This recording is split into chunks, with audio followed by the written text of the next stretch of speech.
Hello, and a very warm welcome to episode 14 of Cultural Communication Confidence with me, Victoria Reynoldson.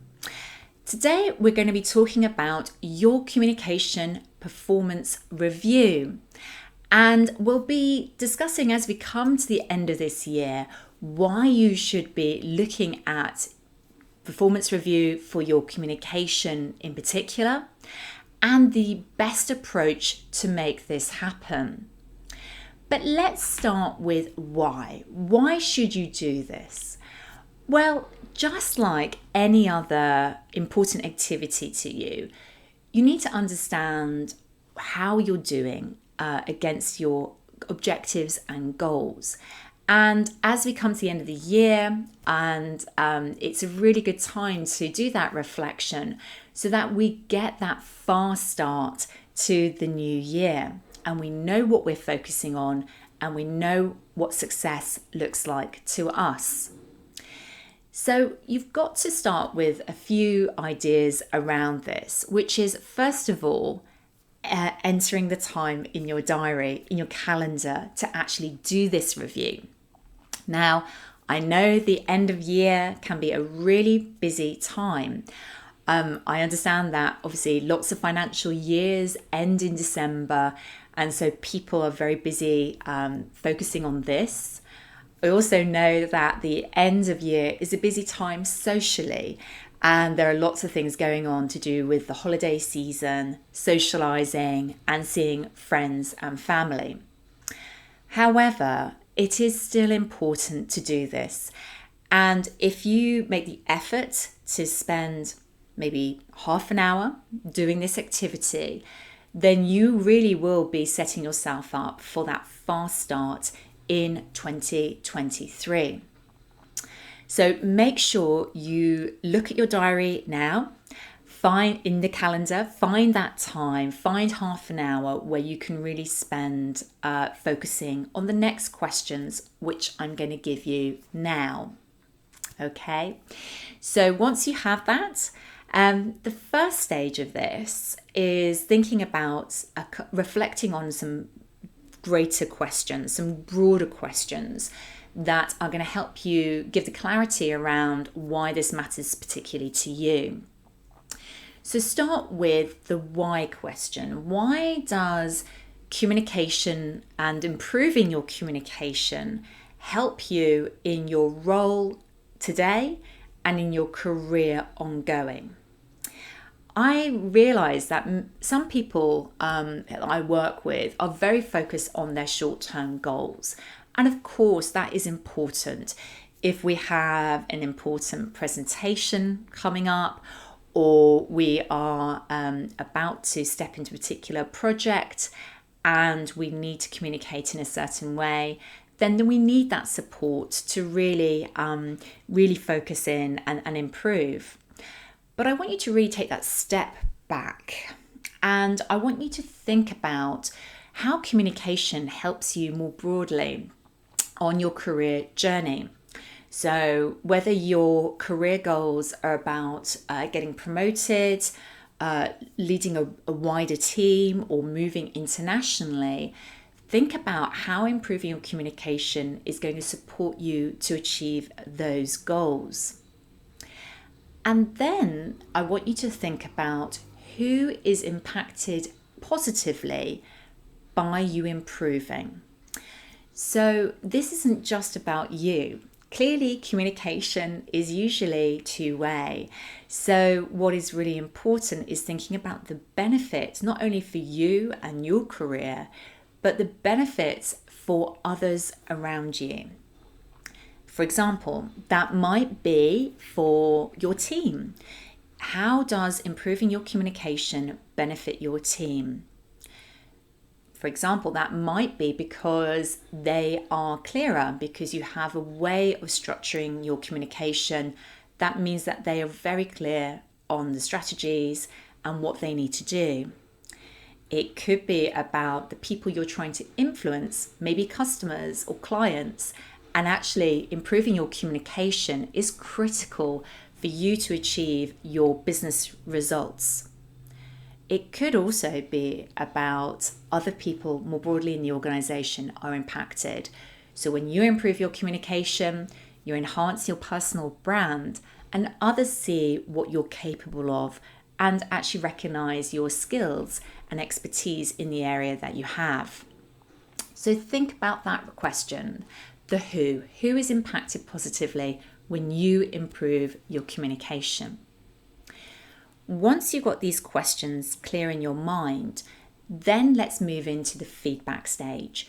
So here we will reach out to people who have seen us in different communication scenarios, whether that is giving a presentation, leading a meeting, your interactions and communication with customers. Think about who can give you feedback around how you're doing today. Now, this is important. Sometimes people feel tempted to skip the stage, but please don't. Feedback is a really important point, particularly when it comes to thinking about your communication performance. The reason why is that many people find it hard to get an objective view of how they're communicating. In fact, people tend to judge themselves more harshly than is in reality and focus on a long list of things they want to improve or what they don't like about how they communicate today. So getting that objective view is helpful. So really consider, who can you ask? Specifically, colleagues, team members, direct reports, line managers, people who can give you that insight. And ask them specific questions about the situations they saw you in and how you communicated. Keep it simple. What did you do well and what would they suggest you focus on? So that would be the next step. Now, for some people, for some clients I work with, that might be sensitive. You may not feel comfortable going to ask others around you about how you're communicating for different reasons. So if this is you, then I just want to say, please feel free to come and talk to me about my evaluations and feedback sessions, because again, I can give you that objective view on how you're doing today. So just reach out to me via the links in the show notes to find out more about that. So from the feedback, hopefully you've got a number of different viewpoints on how you're doing. Now we come back to putting it all together, the insights. And the few areas I want you to focus on here are, first of all, focusing on the positive. So remember what I said, a lot of people tend to focus on negatives and what they don't like about what they're doing today. Instead, I want you to focus on positive first. So really think about, what are you doing well today? What is it that is going well and that you should continue and build on in the future? I also want you to celebrate your progress. So maybe part of that feedback loop means that you've learned something about how you've improved since a year ago.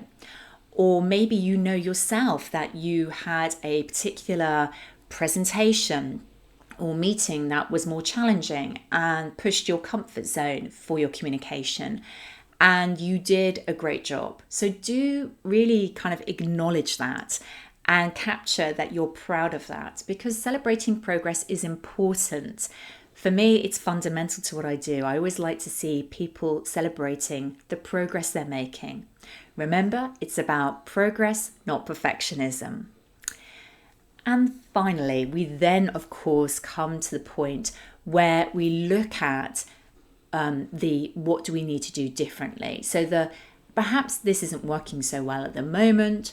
Perhaps there are areas of development we know we need to practice more and focus on, and that we need to improve. So there you go. That is the performance review approach. Some key self-reflection questions to start with, getting the feedback, and then gathering the insights. Now, this is part one of 2 episodes I'm doing around this topic because it is quite a large topic. This part one episode is really been about all the review stage and getting the feedback. And part two next time we'll focus in on this idea of next steps and action planning. So do make sure you listen in to next time to get that ready for the new year. So let me ask you now, as we come to the end of this episode, I want you to put this time in your diary now. So when will you do this? When are you going to do your performance review for your communication? How is communication going to enable your career goals next year? And how are you going to prioritize your development in this area? I would love to know. So please share with me how this is going to work for you once you've done the performance review. Equally, I'd love to know how that went. So reach out to me. You've got all my links in the show notes below. And also you can contact me on LinkedIn on my personal profile, Victoria Reynoldson. And remember, if you need some help with feedback, again, reach out to me. Now, if you are somebody who is really focused on this area and believe that next year, 2023 is a key time for you to accelerate your progress in communication so you can fast track your performance and career, then please reach out to me to find out more about my leadership communication program, 9 Steps to Communication Confidence. I have a few spaces left for January starts. So if that's something that of interest for you or somebody in your team, leaders that you're developing, then please reach out to me to find out more. And of course, it is coming towards the end of the year. And I know it is a busy time with festivals and celebrations. So if you are celebrating Christmas or Hanukkah, or generally just celebrating the holiday season, I wish you a very lovely time with your friends and family and loved ones. I myself am going to take a short amount of time off over the Christmas period here in London with my family. And yes, I look forward to seeing you next time for part 2 of this episode, talking about your performance review and moving next time into talking about action planning and next steps. Thank you so much for joining me today. I'm Victoria Reynoldson and see you next time on Cultural Communication Confidence.